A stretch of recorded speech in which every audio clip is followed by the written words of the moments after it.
What's the general buzz in around the planning? I reckon business in Tullamore did really well yesterday because usually the town is cut off because it's in Scraggan. So people don't get to go through into the town. I think the townspeople were probably delighted. Pubs, restaurants had a bumper day yesterday. I'd say pubs were just to a one, just absolutely packed yesterday. Because everyone gave up in the plough and was like, what is there to do in and around snow or something like that? Well, Sheen Langan would have been the happiest man in the world yesterday. Every pub and restaurant in town was serving carvery for the farmers. If you were down in Scraggan or in around the Tullamore area and want to know, or want to let us know what the best carveries were, 5306 for 30 cent is the number to get in contact with, and you can get us at Off the Ball as well on Twitter. There's loads and loads to get through tonight. As I mentioned, the Russia WADA story featuring Larsley and the return of the Europa League. We're all delighted with football on Thursday nights. I like the Europa League, but I don't like it through the Anglo-centric view of the Europa League. They're the only country that seem to hate it. They drained the excitement. Like Burnley were almost. It felt like people were relieved that Burnley didn't get into it when it was like a once-in-a-lifetime opportunity to. For those Burnley fans to travel around Europe like regularly, play group stage football. Like I'm looking at the PAOK Chelsea game tonight. I was at PAOK with Shamrock Rovers back in 2011, and probably top 3 or top 2 atmospheres I've ever experienced at a game anywhere in the world. And that's like, thinking of really high stakes international games and stuff like that. But that was a sort of run-of-the-mill Europa League game for PAOK, really, to be fair, against Shamrock Rovers. Yet the atmosphere in the ground was amazing. It was incredible. So I actually don't mind the Europa League because actually the Greek teams have done well this year. But generally, like, they are huge nights in those venues. But sometimes we watch it through the sort of prism of England. They're moaning about being there. Thursday nights, here we go, Thursday night's Channel 5 or whatever the sort of the gag was. Of course, it's not in Channel 5, it's everything's on Virgin Media now. But like it's one of these things where like tonight there's that team Dudelange from Luxembourg are in it, and there are actually some good stories in the Europa League. But again, with our Anglo-centric view of things, we don't necessarily really get into it, and that's why the handful of times that Irish clubs have been there, twice basically, you get to actually experience the competition and think that actually there's not drudgery and misery around it everywhere you go. It's just in certain parts of the world. I never understand that English view either. Like, remember Bolton a few years ago went to Atletico and played a scratch team, and you're thinking it's potentially one of the biggest nights in your history. It's a prize money thing. It's like the FA Cup to a point as well. It's the same sort of disease. What they get for winning the Europa League essentially pales in comparison to what you get for finishing like 10th or 11th in the Premier League. Like, it just doesn't compare. So they kind of think that obviously with just cause that a Premier League finish and a higher one the better is their priority. Yeah, I think one of the problems with the Europa League as well, and I can understand why they do it, and it's just UEFA. There's always drip down sort of politics at play, in the sense that the fact that some of the teams in the Champions League get into it. But didn't Manchester United win it from the Champions League, right? I think last year. Having been knocked out of the Champions League group. So yeah, the one downside is that you're not looking at the competition tonight going who's going to win it, because I think giving it a Champions League place has certainly helped in terms of prestige for the better clubs. But the fact that maybe you're starting off now, and really a lot of European football below the radar, you're just playing for money at this stage. You're in the casino almost. How much can I get from this visit? But there's still big nights and big occasions and big games in certain parts of the world that maybe some countries that can't get into the Champions League anymore, this is their Champions League effectively. So I don't mind it. I mean, you can tune into the games and you'll get some high intensity games. The problem is, watching Chelsea here, it's a small bit easy for them, and that is the problem. Yeah, but they put out, to be fair to Maurizio Sarri, who's looking through the starting 11 earlier on, it's a fairly strong enough one that he put out. A few changes here and there. Obviously, Eden Hazard involved in a couple of minor alterations as they try and go in for a second goal. Williams just fired over there. But Chelsea want to get off on the good foot here, because there have been clubs who started off in Europe this week from Premier League who might necessarily have gone in with the same level of intensity they should have done, and they've ultimately paid for it. That's a long sentence. That's a long sentence. Man City is the short answer to the sentence, basically. You picked up what I was laying down there, Dan. It's like Jeopardy or something, But yeah, that is true. And I suppose, but if you think of someone like Sarri, I'm sure, like, prestige-wise for him, there is something to be gained from getting to the latter stages of it. He's still a new enough elite name, I guess, in terms of, so I think, he doesn't have a secure enough reputation maybe at his club to sort of coast through these games and take a couple of defeats, whereas, you talk about Man City, they'll be fine in the context of their Champions League group.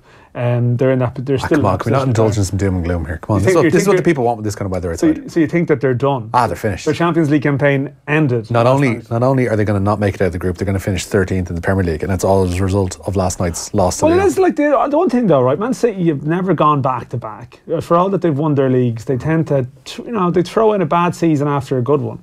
They don't necessarily have tradition of like sustained success at the club. That's happened in the Premier League generally though, over the past 6-7 years. Oh yeah, well, no one's retained it in a period of time. But Chelsea would be also serial culprits of they win the league and then like the feet goes up. Put the feet up. Yeah. And it's let's have a bad season. Now we assume this wouldn't happen with Man City this year, and I don't think it will. I do think they'll still win the league. Jesus, sorry. Get into it. They're obviously not going to win the league because they're in crisis. There you go. And crisis club Manchester City. But I suppose it is a question mark that has to be raised. That did they just go into the game against Lyon and think, yeah, we're Man City now. We'll stroll through this. The lack of buy-in from the fans has always intrigued me at Manchester City. From the booing of the Champions League anthem, which I know might have its roots in certain problems that they had with UEFA, etc., etc. But the fact that only 40-odd thousand turned up last night in a 60,000 seater stadium, and it's a smaller crowd than they had in for Fulham, like you're kind of going, what is the issue here? Well, there is a season ticket angle to that, I think, as well. Like cup competitions anywhere, and also like Man City are a new super club. They're a new club in the extent that most of their fan base is still Manchester, and they don't have, like, every Manchester United game really at most levels will have a huge amount of tourists. Like, there'll be, you do the old Vox Pop on Sky Sports News, and if you don't have an Irish voice every three Manchester United fans or Anfield, something's wrong. City doesn't really have that sort of tourist value, so they are still working off a loyal fan base who were there like in League One when their crowds were amazing. But maybe just they plateaued in terms of local sport. I don't know. It's pricey business. It's not like they don't necessarily just have the once a year visitors dropping in. But I do take the point that for a club where they've come from, should every big Champions League game not be an event and not be something to savour? Especially the first one of the season. Like it's just, I don't know. The stadium expansion, though, I think was a little bit of future-proofing as well, though. They never really regularly were getting, a demand to fill over the 40,000 or so that they were at beforehand. And obviously, they put quite a bit on. It's closer to 60,000 now. They probably just haven't quite grown into it yet. Yeah. But I take your point, though. I mean, it's Champions League. If you were in League One, where many of the fans will still remember being there, you'd imagine you'd be taking every opportunity, particularly with the style of football that City plays. No, it is. It's. I mean, it's a weak enough excuse, but there are factors, the sort of demographics of their fan base certainly have to be a factor. Your inability to tag on to Crisis Club Manchester City is just really, it's bad here. So we'll move away from that momentarily. I've just killed that whole angle for you, really, to be honest. City in crisis is done. It's an hour and a half of the show, it's gone to the bin. Yeah, not going to lie to you. Dump all those Man City guests we've lined up. Nicky Summerby's cancelled. Nicky Summerby's cancelled. We're trying to get in contact with Jamie Pollock as well. It's just not going to happen from this point onwards, so thank you for that one. The Ryder Cup kicks off next week, and you can stream all the action live with the Now TV Sky Sports Pass. With that Now TV Sky Sports Pass, you only pay for the days you want and can stream all 10 Sky Sports channels. We're going to be over in France next week. When I say we, Nathan and Joe will be at Le Golf National, and to celebrate, we're giving away a year-long Now TV Sky Sports Pass. To be in with a chance of winning, just identify our Ryder Cup mystery voice who gave this response when asked whether he'd like to see Crusaders or Distillery competing in the Europa League. Of course I would. That's a particularly stupid question. It is a tough choice, in fairness. Of course I would. That's a particularly stupid question. There you go. Text your name and your answer to 53106 for 30 cents. We'll announce the winner later on in the show. Off the Ball's Ryder Cup coverage is brought to you in association with Now TV. Only pay for the days you want and stream all 10 Sky Sports channels with the Now TV Sky Sports Pass. As we mentioned, the Europa League underway. A little bit later on in the show as well, we're going to be talking to Jon Giles surrounding the football. But we'll kick into the NEWSROUND, Will, because it's brought to you this evening with Screwfix.ie, championing the trade with a choice of over 20,000 quality trade products. We're off east to Russia, and they're welcoming back in from the cold. Yeah, Sport Ireland have been particularly critical of this decision as well, Richie. The World Anti-Doping Agency deciding today to lift the suspension of Russia's anti-doping agency. They had served a 3-year ban for their role in a major state-sponsored doping scandal across both Summer and Winter Olympics. The WADA president, Sir Craig Reedy, says Russia's reinstatement is subject to strict conditions, but Sport Ireland in the statement this evening claimed nothing has changed. Their chief executive, John Tracy, he says the credibility of WADA and all it stands for has now been called into question. question. He says he wants anti-doping leaders to come together to create a fair and transparent system where clean athletes are the priority. A lawyer for the Russian whistleblower Grigory Rodchenkov, who you might remember from the movie Icarus, has labelled today's decision the greatest treachery against clean athletes in Olympic history. And he was allegedly, as many people remember, the man who basically masterminded their state-sponsored doping in Sochi. Yeah, it's quite the story. Matt Slater and Dr. Una May from Sport Ireland are going to join us to look at that further after 8 o'clock. Just a bizarre scenario whereby they haven't basically met any of the criteria that were set forth for them to be welcomed in from the cold. But Craig Reedy of WADA sent letters back and forwards with the Ministry of Sport in Russia to go, sure, look, can we do something about this? Can we just get you back in and see if you can work from inside to get it fixed? And they're only 18 months removed or less from actually setting forth this compliance roadmap. It just is bizarre. And yeah, I mean, there are people who obviously consume this stuff 24/7 and are really on top of it. I'm not going to claim to be. You're not one of them, Dan? I'm not one of them, but I'm not going to claim to be.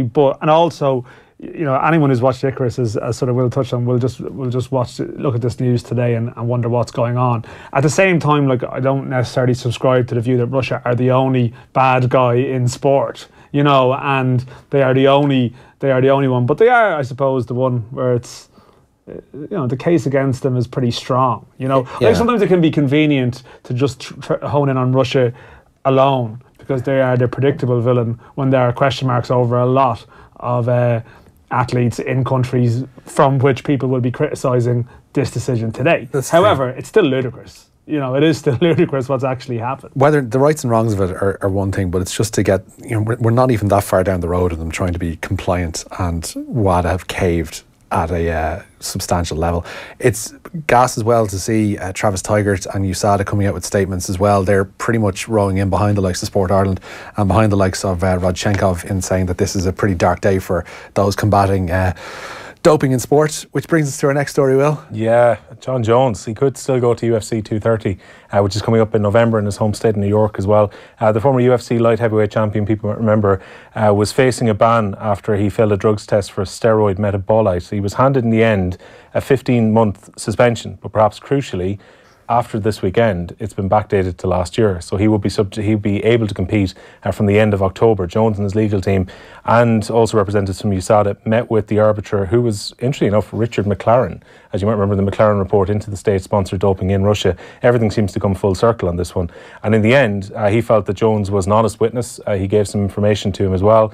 And what should probably have been a 4-year suspension becomes 15 months. That's been backdated. That's been backdated. So he's going to be available pretty much in November, or will be available in November. I think Dana White has said that he's not necessarily going to fight at UFC 230, but if, I suppose, they're struggling, they might push the button on that one. The gas quotes on that one are actually from McLaren, saying, when assessing what penalties, this is via MMA Junkie, the fighter should face, McLaren favoured a lower level punishment. He repeatedly pointed to Jones' demeanour, finding him, quote, a truthful witness, and another quote, a very credible person who was well-intended and well-meaning.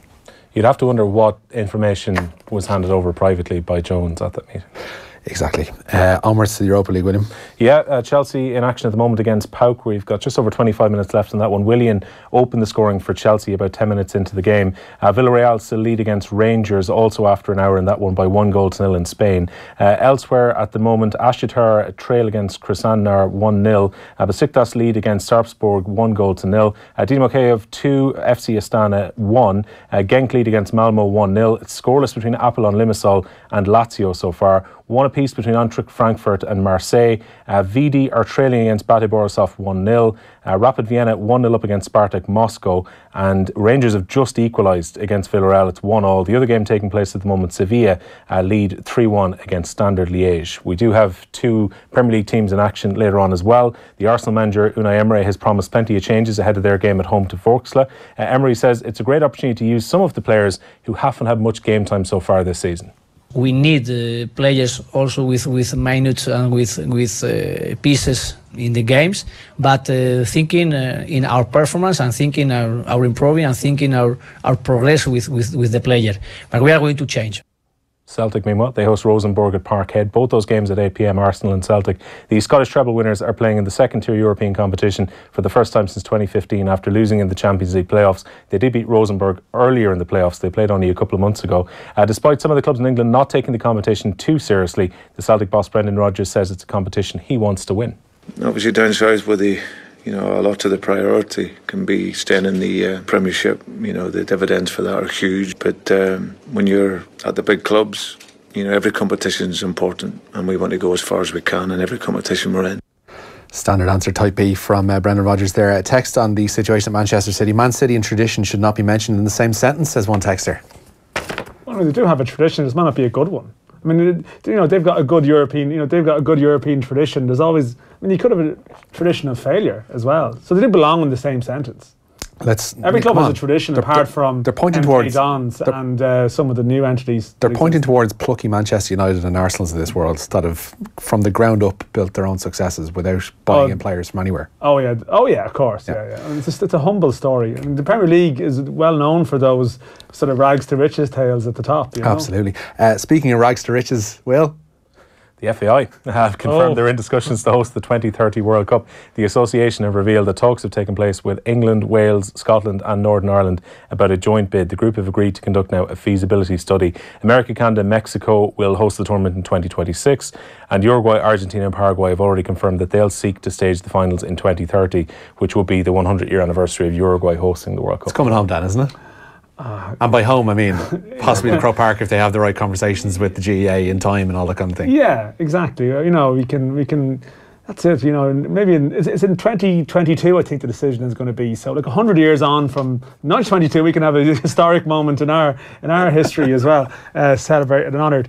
It's funny though. Like, are we just really cynical as a nation? Are we just cynical towards football here? But like when this announcement was made last night, there was a bit of chat. There was a big announcement coming, and maybe it's just a reflection of people I talk to and the world I inhabit. But I didn't get much vibe of this is amazing news. This is incredible. There was an element of here, like what? Really? Are we going to get stuck into this? Now I don't know. Is that because of previous sort of failed bids, be it in rugby or even Euro 2008 with Ireland? That people that aren't. I don't know. Maybe you encountered it. Maybe you spoke to people or are aware of people that were like, this is awesome news, like we could have a World Cup here, whereas I think people are just more sceptical about the whole thing. I think you'll find in my delivery of this story. Well, I noticed. Noted a deal of scepticism. Otherwise, you just got fatal flaw, and you can't actually disguise your tone. You're actually really, really excited behind this. I mean, it's comic book guy or something. It's so distant. It's actually hard to. Well, we say so distant. It's 12 years away. It's actually hard to kind of think about a World Cup in those terms. We're going to be. I just feel like there's more pressing things that Irish football should be addressing than another. Let's throw another party. You know, let's throw another gig. And I know the World Cup is the biggest one of them all, but you do have to point out certain things. Can we conduct a feasibility study into organising a fairly workable domestic league? Yeah, I'd be up for that. You know, I'd be up for that. It's not sexy. No, granted. No. You wouldn't get the same headlines. You know? And we've tried that before. We've tried it again, but that is the thing. I mean, there'd be no automatic qualification because there's 5 teams involved. Which is, you know, the World Cup coming here, fantastic. Do we get to be in it? No. By that stage, though, it's the 48 team World Cup. Probably up to 64 by that stage. If it's 64, maybe. But then if it's like 2026, where America basically has all the quarterfinals onwards. America does all the heavy lifting. It is 60 to 80 games. So maybe when it's like Gabon playing Belarus in the World Cup in 2030, it wouldn't be that. Look, that'd be a good game. You can't out one side of your mouth be on about, I'm dying to see the Greek stories and do the launch in the Europa League, and then be like giving out about Gabon and Benin playing each other. No, wouldn't it be Belarus, whatever. At least there'd be a cross-continental aspect of that. No, I take your point. But I mean, okay, I'm basically a hypocrite. But come on, Dan, back down. No, not backing down. There's a difference between club football and like bloating the international game. Tradition is the word I'm looking for here. Traditionally, there's none of that at Man City, I tell you. Traditionally, champions compete in the Champions League and European leagues, whereas the World Cup should be elite. But anyway, Jerry in Tullamore writes, lads, I'm conducting a feasibility study on whether I can be crowned Mr. Universe by 2030. Early signs are not good. I've got 5 jam donuts laid out in front of me in a plate. I fear for their safety, says Jerry. Jerry, we're no body shamers here, and if you want to share your donuts, or if anybody wants to share their donuts with us, by all means, then sell them to Off the Ball Terrace. That we'd be delighted to hear from you. Also, John Limerick says, lads, Ivan supports Manchester City. Enough said. Don't know what they're driving at there. That's pretty unfair on our esteemed drive time host. The game, I wonder. He's down at the ploughing wheel. He's got a lot in his mind. New contract for Sean Williams, I believe. Yeah, it's not bad news for him. It comes off the back, obviously, of scoring his first Republic of Ireland goal earlier this month as well in the 4-1 defeat at Wales. The 31-year-old will be staying at the Den with Millwall until the summer of 2020. Interesting news coming out of Tottenham as well. This is reported by Construction News today. This might be my favourite story of the day. Yeah, unclear management structure, chaotic organisation and poor communication are the reasons behind the delays to Spurs' £850 million new stadium. They say deals were subcontracted to different companies in order to try and cut costs originally, which has led to massive delays in getting the work done. Companies were only focusing on their own jobs and then reportedly caused a lack of coordination and confusion on site with teams not working together. I was reading some of the stories, like electricians having to go in after the aircon had been laid and then they had to rip it back out to put the electricity stuff in. I mean, the whole tale is comical. I mean, Construction News seems to be well on top of this. Like Construction, I wasn't aware of Construction News before. I'm going to be. They've got loads of stories about this. They're really on top of it. They've got like amazingly well sourced construction. Construction News understands. Like, it's really well on top of the whole tale. Yeah, it's bizarre. They basically said the lack of dialogue between the trades in the scheme is said to have resulted in confusion between trades on site, compounded by the scale of the project, which should take a week, normally takes a month because of the sheer scale of it, but also because communication is horrendous, as well as electrical wiring being ripped out on 2 occasions because of a lack of communication. Construction News has aired of other alleged instances where the work of one subcontractor hindered that of another. One example was when a team of electricians is said to have tried to connect 2 sections of wiring, only to find that access has been blocked by the installation of a ceiling. I mean, it's typical English clubs like trying to build all these brand new stadiums and have them ready at once. Why don't they just take the Irish approach? Build one stand, then around 4 years later build another stand, and then maybe a couple of years later, you might finish the whole thing off. I thought the Irish approach to building a stadium was to announce it, then seek planning approval. Stand in front of the model stand in front of like someone's hard work. Then when you get to the point of building it, point out that model now no longer exists and it's going to be half the size. Yeah. And then sort of finish it as you go along. Or maybe just don't finish it at all. God, I'm feeling so patriotic I might stand up and sing the anthem. 2030. All the way. Aircon Park for 2030. Shane Lowry's doing okay in Portugal, Will? Yeah, I mean, he obviously likes it there, having won there in 2012 as well. A 7-under par round of 64 today. He's just 1 shot behind Lucas Herbert, who's playing the final hole, or was as we were coming on air. Paul Dunn also started well, signing for a 3-under round of 68. The 2016 champion Padraig Harrington, who's been in really good form in the last few weeks, back-to-back top 5 finishes on the European Tour. He's 2 over into day 2. Waterford's Robin Dawson, who's making his debut on the European Tour, 3 over par into the second day. Rory McIlroy started really well at the PGA Tour season-ending Tour Championship. Probably has too much to do in terms of winning it for a second time. He was 17th going into today, but the 4-time major winner, 3 under par after 5 holes in Atlanta. Victory for Bryson DeChambeau, Justin Rose, Tony Finau, Dustin Johnson or Justin Thomas this week would see them walk away with $10 million. They're the realistic contenders to bring home the big prize. Pat the Gooner texts, don't forget plucky Liverpool, Richie. Their fans mention history and tradition more than any others because they haven't won the title in almost 30 years, says Pat. I feel we've started a turf war here that we probably never intended to, but keep What about Italy, I think is what it's called. Exactly. CJ Standers, we kind of look towards, we're gearing towards Europe essentially now with the team selections in the Pro 14, Will. Yeah, Munster, I guess, slowly bringing back in some of their internationals after the summer, and Standard playing his first game of the season. Munster go to Cardiff at Arms Park in the Pro 14 tomorrow evening. The Ireland back row has been picked at number 8 as the Reds look to build on last week's win over the Ospreys in Cork. Jacko Taude and Rory Scannell are in a new look midfield. JJ Hanrahan starting at fullback. Mike Sherry's been picked at hooker with John Clane coming into the second row. Clane is one of those players who becomes eligible for Ireland in the new year as well. Cardiff has lost their opening 3 games of the season, including a defeat to Leinster on the opening day. A big day for 2 academy players for Ulster coming up as well. 19-year-old wing Angus Kernahan has been rewarded for his try-scoring showing off the bench last week by being handed his first start for Ulster in their game at the Cheetahs tomorrow. Academy prop Eric O'Sullivan, who's also a teenager, will start for the Northern Province for the first time. Danny Cipriani won't be part of the England squad for the Autumn Internationals. He's been left out. Cipriani admitted assault and resisting arrest last month, but Eddie Jones, the head coach, has said he would still be in contention, and Jones stresses it's for rugby reasons that he's not included. Chris Ashton is in there as well, despite not playing in the Premiership this season due to a 5-week suspension. Danny Kerr and Manu Tuilagi are also in that squad. England will play Australia, South Africa, Japan and New Zealand next month. Good stuff, Will. Just to tell you, in terms of the Heineken Cup, or sorry, the Heineken Champions Cup, as you should say, kicks off in less than a month, and just before Leinster, Munster and Ulster play their first round matches, we've got a very special event coming your way. We're going to go live from the University Concert Hall in Limerick. Nathan Murphy will be joined by Brian O'Driscoll, Keith Wood and some superstars that we'll be unveiling over the next few days. Tickets are free. but you must register and show proof on the day, either by printing your tickets or downloading them to your smartphone. It's an over 18s event. Visit drinkaware.ie. So a very special show from the University Concert Hall in Limerick. Dricko, Woody and some more superstars to be revealed down through the next few days and indeed weeks. Still to come on the show, we are going to have Matt Slater and Dr. Una May on to talk about Russia being welcomed in from the cold by WADA today. We're going to be off to Italy in the football show. Michael Fennelly is going to be joining us in studio after 8:30 as well. But up next, it's Thursday Night Football with Jon Giles. Off the Ball on News Talk. Thanks to Screwfix.ie, championing the trade with a choice of over 20,000 quality trade products. Tom Dunn. After 20 long years, the wait is over. Fela 2018, The Trip to Tip, returns this weekend. The stunning and emotional fish, The Four of Us, hot